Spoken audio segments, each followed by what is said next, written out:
The morning sun was just rising over Seoul when Dr. Kim Tae-ho noticed something strange on his computer screen. The numbers were dancing in ways he had never seen before in his 20 years of watching the stars. His coffee cup sat forgotten as he stared at the readings that made no sense. Something massive was coming toward Earth. Tae-ho grabbed his phone and called his best friend Dr. Park Min-seo, who worked at the same space center. Min-seo answered on the first ring, because she was already looking at the same impossible data on her own screen. "Are you seeing this?" Tae-ho asked, his voice shaking with excitement and fear. "A ship," Min-seo whispered. "It has to be a ship. Nothing natural moves like that." The object was bigger than anything humans had ever built. It moved with purpose, slowing down as it entered Earth's atmosphere. The two scientists watched their instruments as the massive vessel descended toward the farmland outside Seoul. Within hours, the news spread across the world. Television stations showed the silver ship that stretched across 3 fields. It was beautiful and terrifying at the same time. The metal surface seemed to shimmer and change colors as clouds passed overhead. President Lee Jae-sung was in emergency meetings with world leaders while military forces surrounded the landing site from a safe distance. Everyone waited to see what would happen next. The ship remained silent for 6 hours. Then a door opened. The beings that emerged were unlike anything from human movies or books.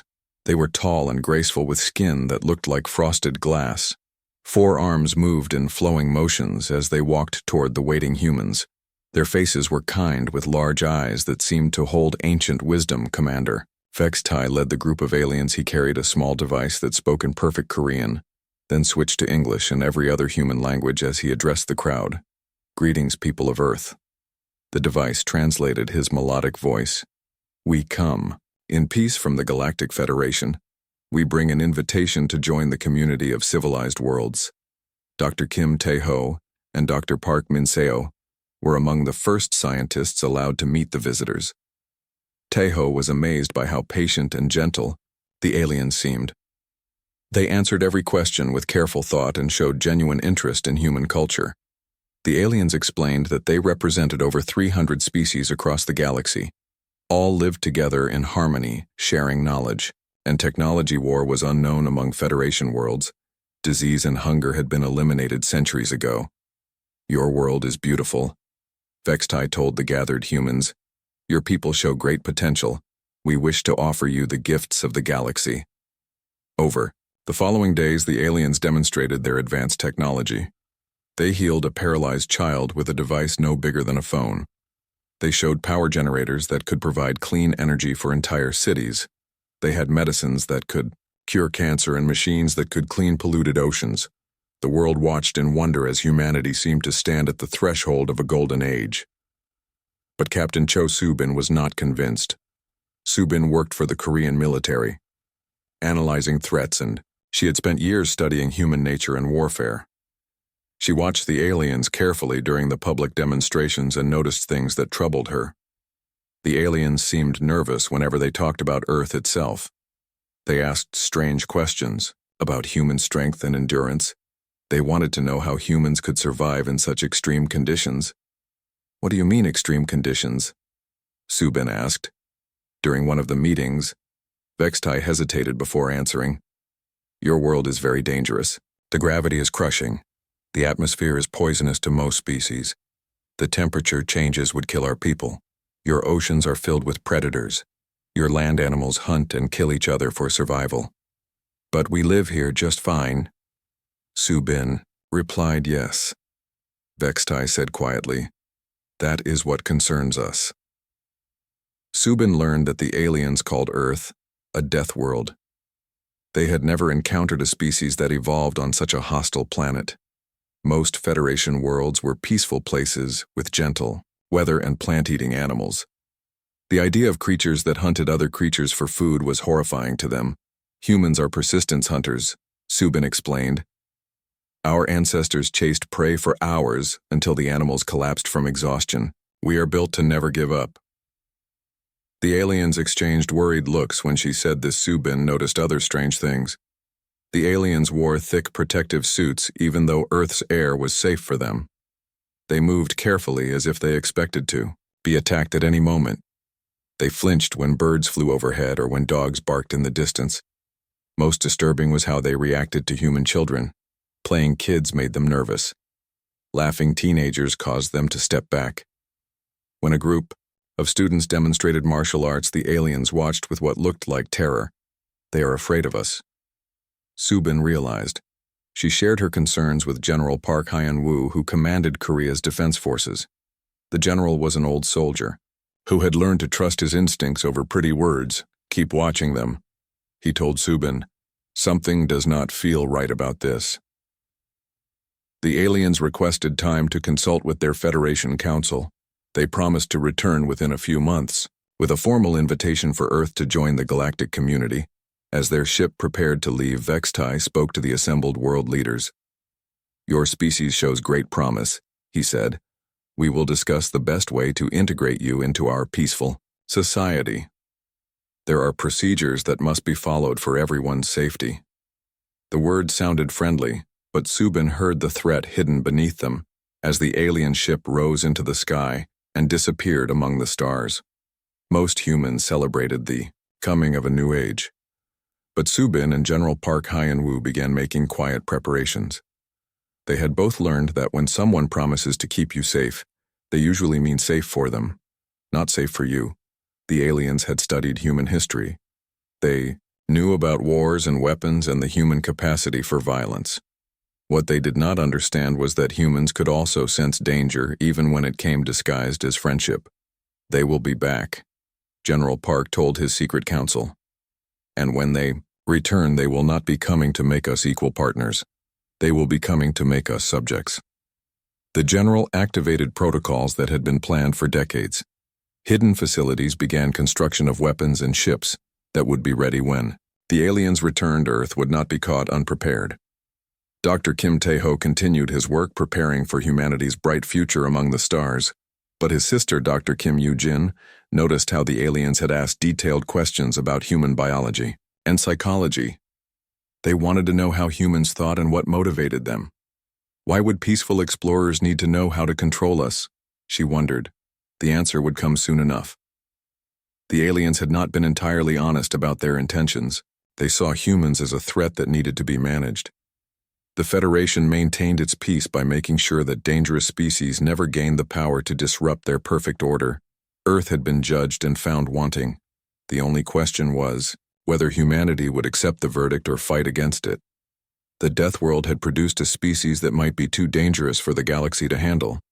But the galaxy was about to learn that dangerous creatures fight hardest when they are cornered, and humans had just realized they were being hunted. 3 months passed like a dream for most of humanity.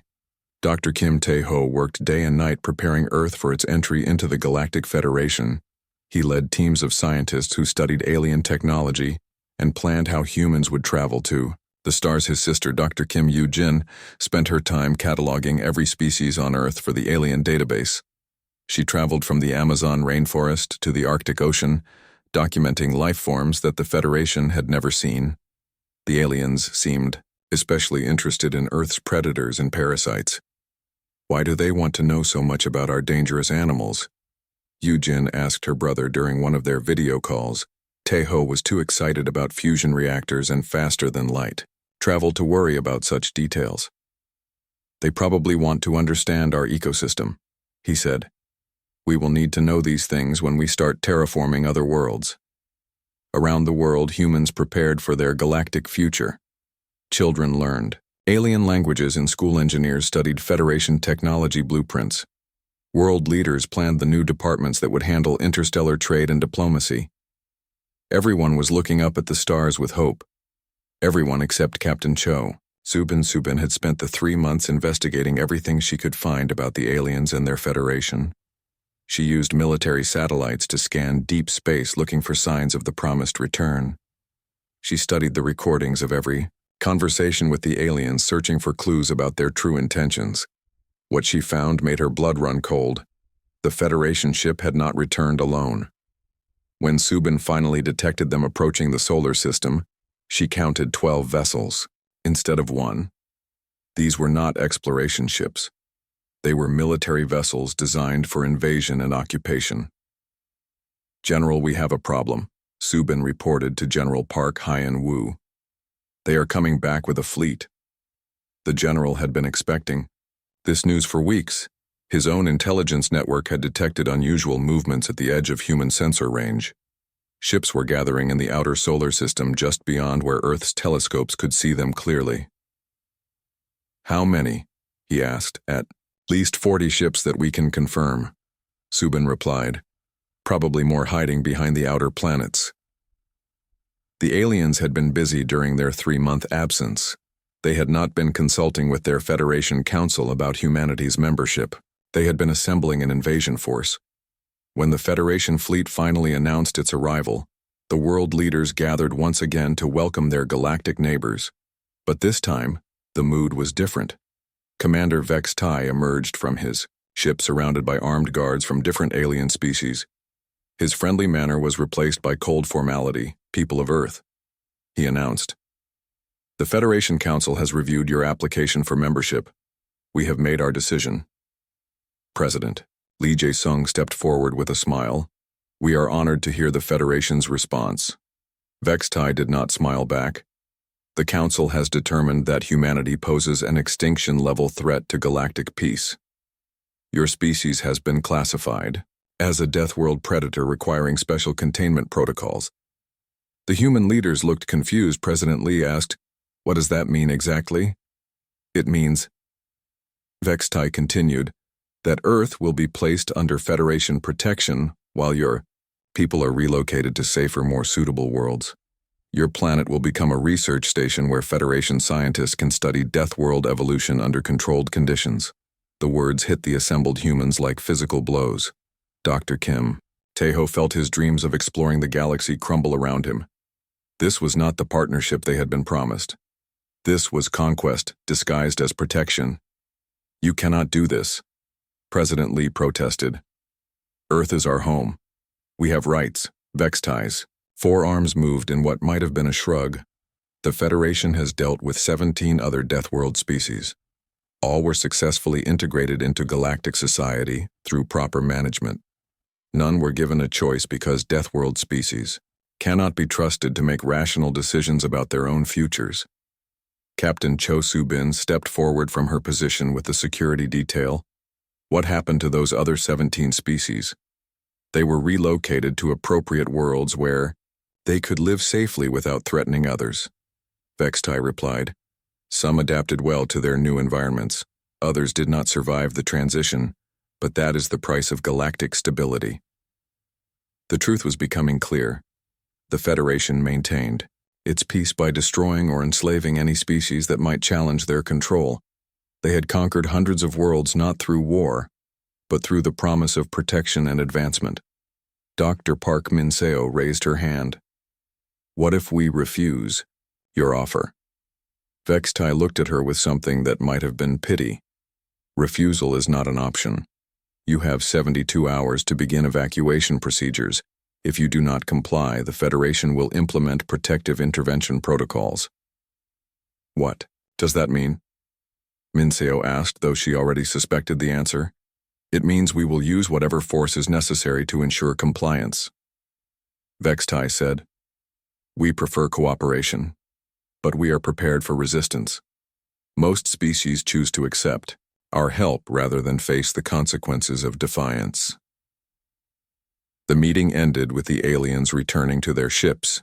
The world leaders were left staring at each other in shock and growing anger. The golden future they had imagined was actually a prison sentence disguised as salvation. General Park Hyen-woo immediately activated emergency protocols that had been in place since the first alien contact. Military bases around the world went to high alert. Hidden facilities began final preparations for plans that most governments did not even know existed. Captain Cho Soo-bin coordinated with intelligence agencies from every major nation, sharing information about the alien fleet positions and capabilities. What they learned was both encouraging and terrifying. The Federation ships were massive and obviously advanced, but they were designed for overwhelming primitive civilizations, not fighting determined resistance. Their weapons were meant to disable and capture, not destroy. They had shields and armor, but nothing that suggested they expected serious opposition. They have never fought a real war, Subin realized. They win through intimidation and superior technology, but they do not know how to fight an enemy that refuses to surrender, Doctor. Kim Yoo-jin made an even more disturbing discovery while reviewing the aliens' biological data requests. They had not just been cataloging Earth species. They had been mapping human population centers, identifying military installations, and calculating the resources needed for what they called humane pacification. They have been planning this invasion since the day they arrived, she told her brother. The friendly first contact was just reconnaissance. They were studying us to learn how to defeat us. Taeho finally understood that his sister had been right to be suspicious. The aliens had never intended to make humans equal partners. They saw humanity as a dangerous animal that needed to be caged for the safety of the galaxy. Around the world, the truth spread through secret channels. The 72-hour deadline was not a negotiation. It was an ultimatum. Submit to slavery or face extermination. But the aliens had made a critical error in their calculations. They assumed that humans would react like the other species they had conquered. They expected fear and submission when faced with overwhelming odds. Instead, they were about to discover what made Deathworld species so dangerous. Humans did not surrender when cornered. They fought. General. Park gave the order that would change everything. Activate the Terra Defense Protocol. All units prepare for immediate deployment. The aliens thought they were dealing with primitive savages who would be grateful for their protection. They were about to learn that the most dangerous predator is the one that knows it is being hunted. Earth's children were about to show the galaxy why Deathworld species had earned their fearsome reputation. The 72-hour countdown began at midnight Seoul time, but Earth was already wide awake. General Park Hyun-woo stood in a command center that officially did not exist 3 kilometers beneath the Korean mountains. Around him, screens showed similar hidden facilities across every continent. Begin Terra Defense Protocol activation, he ordered into his headset. All units report status. Responses came from secret bases in America, Russia, China, Japan, Australia, and dozens of other nations. For 30 years since the first radio signals from space, humanity had been preparing for this moment. Not preparing for peaceful contact, but preparing for war. Engineer Kang Do-hyun worked frantically in an underground factory that stretched for kilometers beneath the Sahara Desert. Around him, thousands of workers assembled spacecraft that looked nothing like the sleek Federation vessels. These ships were built like weapons designed by a species that understood violence. How many are ready? General Park asked over the secure communication link. 200 fighters and 50 heavy cruisers, Kang replied, wiping sweat from his forehead. The lunar facilities report another 100 ships ready for launch. The aliens had made their first mistake during the original visit. They had shared their technology freely, believing that primitive humans could not understand or duplicate it within months. What they did not realize was that human engineers were very good at reverse engineering alien technology, especially when their survival depended on it. Captain Cho Subin suited up in the pilot gear that felt like a second skin. She had trained for this moment in simulators that pushed human reflexes to their absolute limits. The craft she would fly was small, fast, and deadly. It could perform maneuvers that would kill most alien species. All pilots report to launch positions, she announced to her squadron. Today we show the galaxy what Deathworld species can do. The Federation fleet hung in space around Earth like a metal cloud, 57 ships that could destroy most civilizations without breaking formation. Commander Vex Tai stood on his command bridge, confident that the humans would surrender when they realized the hopelessness of resistance. Begin the demonstration, he ordered. 3 Federation ships moved toward Earth's largest satellite installations, their weapons charged with energy that could vaporize mountains. The plan was simple: destroy a few empty targets and watch the humans beg for mercy. The first alien ship fired its main weapon at a communications satellite. The beam of energy struck its target and the satellite exploded in a brilliant flash that could be seen from Earth's surface. Broadcast. Our message to all human settlements, Vex Tai commanded. Tell them they have 60 hours remaining to accept our protection. But instead of surrender, Earth's response came in the form of Captain Cho Subin's voice transmitted on every frequency in the solar system. "People of Earth and any who can hear this message across the galaxy," she said, "we are humanity and we do not surrender. We do not bow to those who would cage us for their comfort. We choose freedom over safety, struggle over submission, and we will fight for our right to exist as we are." Her words carried across space, reaching not just the Federation fleet, but the hidden listening posts of dozens of oppressed species throughout the galaxy. For the first time in centuries, someone was standing up to the Federation's absolute authority. "We know you fear us because we come from a dangerous world." Subin continued, "You are right to fear us. We are dangerous, we are persistent, we are stubborn, and we will never stop fighting for what we believe in." The first wave of human fighters emerged from hidden bases scattered across Earth's surface and moon. They rose like a swarm of angry insects, small and fast compared to the massive Federation ships. But what they lacked in size they made up for in speed, aggression, and the desperate courage of a cornered predator marine commander. Oh Seung-min led his squadron in a diving attack on the nearest Federation vessel. His fighter screamed through space at velocities that made the alien sensors struggle to track him. The G-forces would have killed most species, but humans had evolved on a high-gravity world. "Target their weapon systems," he ordered his pilots. "Make them regret coming to our home." The Federation ships fired their defensive weapons, but they were designed to stop missiles and energy beams, not small craft, piloted by beings who treated three-dimensional combat as a natural extension of their hunting instincts. Oh Seung-min pulled his fighter into a spiral that brought him within meters of the alien hull. His weapons fired in controlled bursts that targeted the enemy ship's most vulnerable points. The Federation vessel shuddered under impacts it was never designed to withstand. Across the battle zone, similar scenes played out as human pilots performed maneuvers that seemed impossible to the alien observers. They flew their ships like extensions of their own bodies, pushing both machine and pilot beyond safe limits with a disregard for personal safety that terrified their enemies. Dr. Kim Yoo-jin watched the battle from the Tactical Command Center and realized something that changed everything about how humans understood themselves in the galaxy. "They are not just afraid of our strength," she told General Park. "They are afraid of our willingness to die for what we believe in." The Federation had conquered hundreds of worlds through overwhelming force and the promise of safety. Most species, when faced with superior firepower, chose survival over resistance. They accepted slavery because it was better than death, but humans had evolved on a world where death was always close, where every day was a struggle for survival. This made them not just physically dangerous, but psychologically incomprehensible to species that had lived in safety for millennia. The battle raged for 6 hours as human fighters swarmed around Federation capital ships like wolves attacking elephants. The aliens had superior weapons and shields, but they had never faced an enemy that used ramming attacks as a legitimate tactic fighter pilot. Yu Su-young had exhausted her weapons and her fuel, but her target was still functional. Without hesitation, she aimed her crippled ship at the alien vessel's command section and accelerated to maximum velocity. "For Earth," she broadcast as her fighter struck the Federation ship with the force of a meteor. The alien vessel's shields collapsed and its command section exploded in a chain reaction that destroyed the entire ship. The other Federation ships pulled back in shock.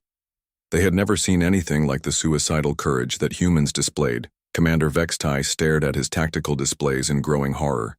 These were not the rational negotiations. He was used to these creatures fought like they had nothing to lose because, from their perspective, they truly had nothing to lose.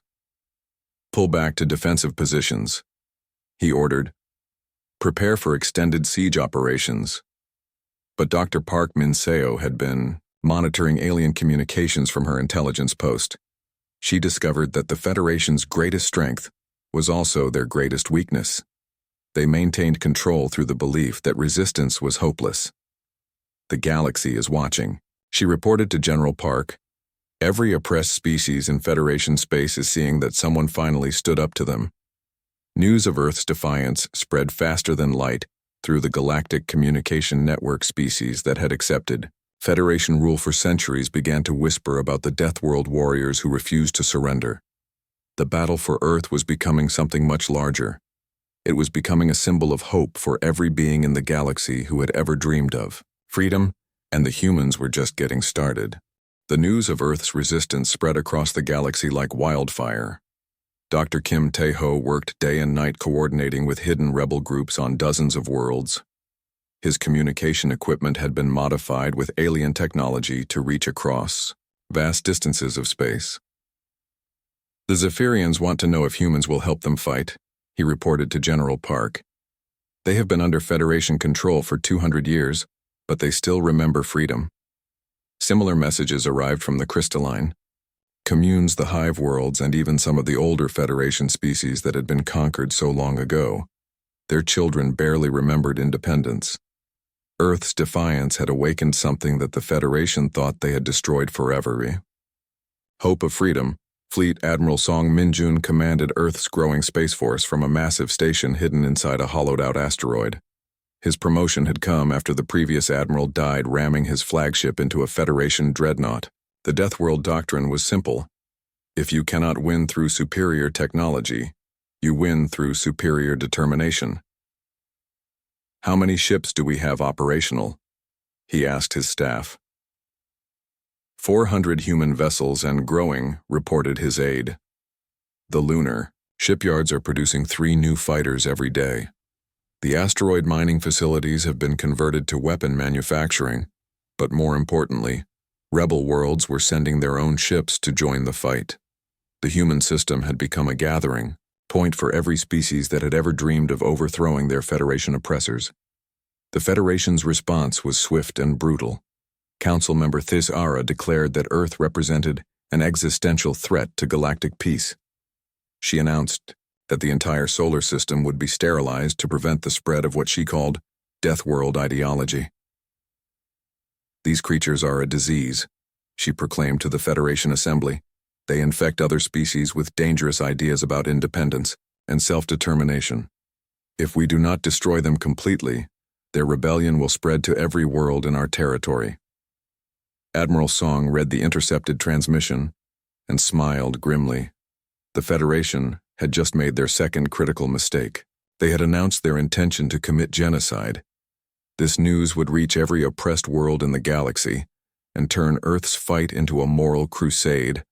Battle-hardened pilot Yu Su-young had survived her ramming attack thanks to an emergency escape pod. Now she commanded an entire squadron of fighters that included pilots from 6 different species. The Valdorian refugees flew ships that could phase through solid matter. The Corvin exiles piloted craft that could split into multiple, smaller vessels. "Today, we show the galaxy what happens when free people fight together," she told her mixed-species squadron. "The Federation thinks we are dangerous alone. Wait until they see what we can do, united." The battle tactics that emerged from this cooperation were unlike anything the galaxy had ever seen. Human aggression combined with alien technology created new forms of warfare that the Federation could not counter. Their rigid military doctrines had no answer for enemies that refused to follow the rules. Dr. Park Min-seo led the intelligence teams that analyzed captured Federation equipment and personnel. What they discovered changed everything about how the rebellion understood their enemy. "The Federation maintains control through fear, but they have never actually fought a real war," she reported. "Their entire military is designed for intimidating primitive species and suppressing small uprisings. They have no experience with opponents who get stronger under pressure." This was the key insight that transformed the rebellion from a desperate last stand into a coordinated campaign for galactic liberation. The Federation was powerful, but they were not invincible. They had grown soft from centuries of easy victories against technologically inferior opponents. The turning point came when Captain Cho Soo-bin led a strike force deep into Federation space to capture one of their command vessels. The mission was considered suicide, but Soo-bin had learned that humans specialized in impossible tasks, remember? She told her team as they prepared for the assault. "We are not trying to win this battle. We are trying to gather intelligence. Every piece of information we capture will save lives on 100 worlds." The strike force consisted of 12 human fighters and 6 ships from rebel species. Each pilot knew they probably would not return, but they also knew their sacrifice would mean something. The Deathworld doctrine had taught them that victory sometimes required paying the ultimate price. The Federation command ship Eternal Harmony was protected by an escort fleet of 20 vessels. Its shields could deflect planet-killing weapons, and its armor could withstand direct hits from fusion bombs. What it could not withstand was a coordinated attack by beings who treated their own lives as acceptable losses. Subin's team used every trick that humans had developed for fighting superior opponents. They used stealth to get close diversion to confuse the defenders and overwhelming aggression to break through defenses before the enemy could react. The battle lasted only minutes, but when it ended, the Eternal Harmony was in human hands. The intelligence gathered from its computers revealed the locations of every Federation military base, the identities of rebel sympathizers on dozens of worlds, and most importantly, the Federation's plans for managing their empire through systematic oppression. They keep detailed records of every atrocity, Subin reported as the data streamed back to Earth. Mass relocations, forced sterilizations, entire species wiped out for asking too many questions. The galaxy needs to know what their protectors have been doing.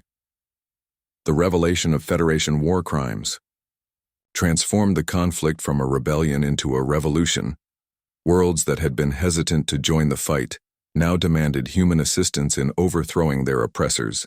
The careful balance of power that had maintained Federation control for millennia began to collapse. Admiral Song found himself commanding not just Earth's defense, but a growing coalition of free worlds.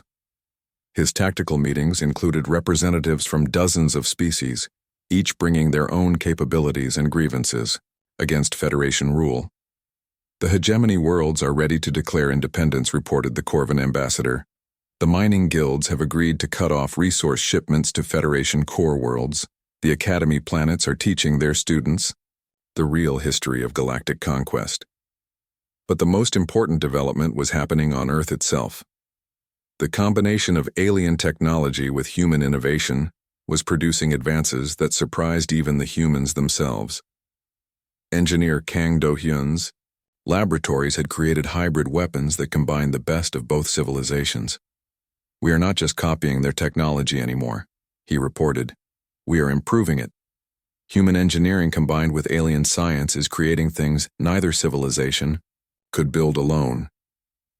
These advances were shared freely with Earth's allies, breaking the Federation's monopoly on advanced technology. The rebels were no longer fighting with inferior equipment. They were fighting with weapons designed specifically to counter Federation advantages. Dr. Kim Yoo-jin led diplomatic missions to newly liberated worlds, helping establish the Free Worlds Alliance based on principles that seemed revolutionary to the galaxy: voluntary cooperation, shared defense, and the right of species to develop according to their own nature. "The Federation offered us safety in exchange for freedom," she told the gathered representatives. "We offer partnership without slavery, protection without domination. We will fight beside you, not rule over you."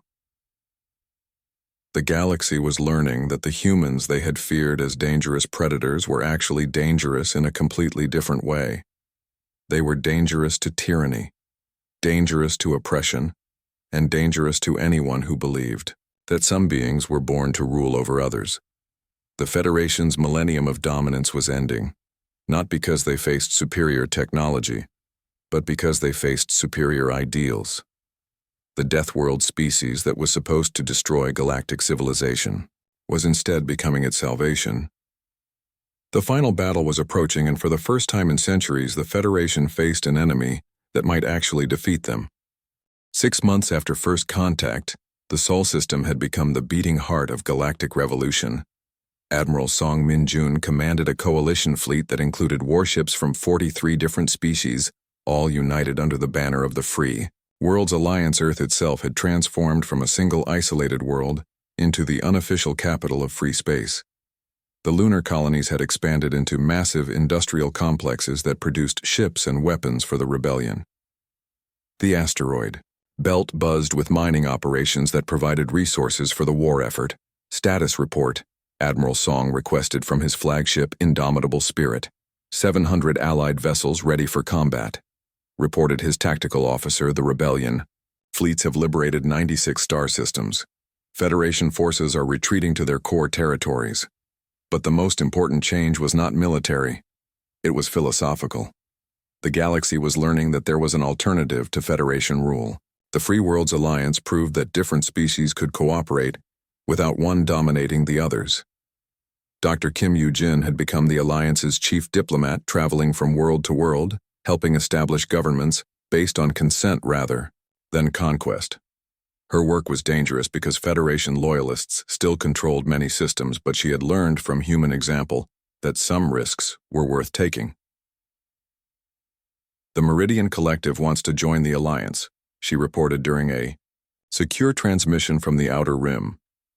They are willing to share their terraforming technology in exchange for protection from Federation retaliation. The Federation Council faced their greatest crisis in over 1,000 years. Supreme Coordinator Nalthek stared at reports of rebellion spreading through every sector of Federation space. The carefully maintained balance of power that had kept hundreds of species obedient was collapsing. "How many worlds have we lost this week?" he asked his intelligence chief. 17 systems have declared independence," came the grim reply. "The core worlds are demanding action, but our military forces are stretched beyond capacity. We cannot fight rebellions on 50 different fronts." The Federation's greatest strength had become their greatest weakness.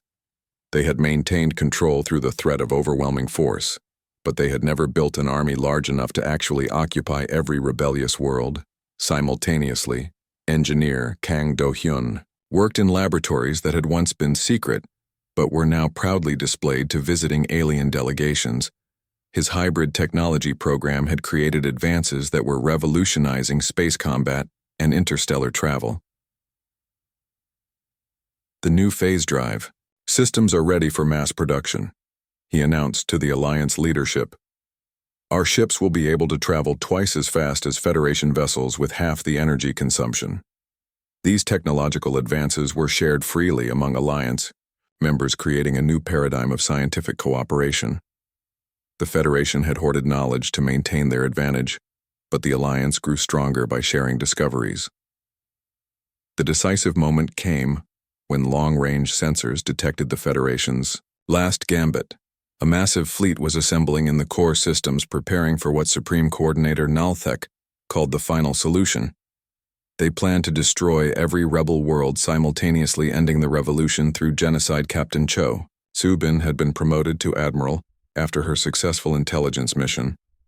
Now she prepared to lead the Alliance fleet in the most important battle in galactic history. The Battle of the Federation Core would determine whether the galaxy embraced freedom or returned to tyranny.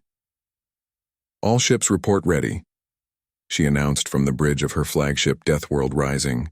"Today we end 1,000 years of oppression." The Allied fleet that jumped into the Federation's home system was unlike anything the galaxy had ever seen. Human warships flew alongside crystalline dreadnoughts. Zephyrian stealth fighters coordinated with Corvan battle groups. Even former Federation species had sent ships to join the final assault. The Federation Loyalist fleet was massive, over 200 capital ships, supported by thousands of smaller vessels. It should have been an overwhelming advantage, but the Loyalists were fighting to preserve a system of oppression, while the Alliance was fighting for the freedom of every thinking being in the galaxy. The battle raged across 3 star systems as fleets maneuvered through asteroid fields and around gas giants. Admiral Soo-bin used tactics that combined human aggression with alien innovation. Her ships struck hard and fast, then melted away before the enemy could respond. "Federation command ship identified," reported her tactical officer. "The Eternal Order is coordinating their entire fleet." Soo-bin smiled grimly. "Then we know where to strike. Set course for the command vessel. All ships prepare for final assault." The attack on the Federation flagship became the stuff of legend. Dozens of Allied ships converged on the massive vessel from every direction. Their combined firepower overwhelmed shields that had been designed to be impenetrable. But the real victory was not military, it was moral. As the Eternal Order burned in space, its destruction was broadcast across every world in Federation territory. The message was clear. The age of absolute rule was ending. Supreme Coordinator Nalthek was captured alive and brought before an Alliance tribunal, where he faced representatives of every species his government had oppressed. His trial became a symbol of justice, replacing the arbitrary power that had ruled the galaxy for so long. "You have doomed the galaxy to chaos," he told his judges. "Without Federation guidance, these species will destroy themselves and each other." Admiral Subin spoke for the Alliance. "We would rather face the uncertainty of freedom than the certainty of slavery. You offered us peace at the price of our souls. We chose to keep our souls and make our own peace." The aftermath of victory brought new challenges. The Free Worlds Alliance had to prove that they could govern better than they had fought. Earth became the center of a new galactic civilization, based on cooperation rather than domination. Dr. Kim Tae-ho led the scientific cooperation programs that shared human discoveries with Alliance members. The combination of Deathworld innovation with alien knowledge created technologies that neither could have developed alone. Medical advances eliminated diseases that had plagued species for millennia. "We are not replacing Federation tyranny with human hegemony," he explained to concerned alien leaders. "We are creating something new where every species contributes according to their abilities and benefits according to their needs." The galaxy learned that the humans they had feared as dangerous were indeed dangerous, but only to those who would enslave others. The Deathworld species that was supposed to be too violent for galactic civilization had instead taught the galaxy how to be truly civilized. Years later, when historians wrote about the Great Liberation, they would note that the humans had won not through superior weapons or numbers, but through superior ideals. They had proven that freedom was worth fighting for, that dignity was worth dying for, and that no being should be forced to choose between safety and liberty. The Federation had judged humanity as too dangerous for galactic civilization. They were correct. Humanity was too dangerous for tyranny to survive. Earth's children had indeed been dangerous. They had been dangerous to oppression, dangerous to injustice, and dangerous to anyone who believed that some beings were born to rule over others. The Deathworld had produced exactly the species the galaxy needed, not to destroy civilization, but to save it from destroying itself through complacency and fear. The humans had kept their promise to never surrender, and in doing so, they had given the entire galaxy something worth never surrendering: freedom.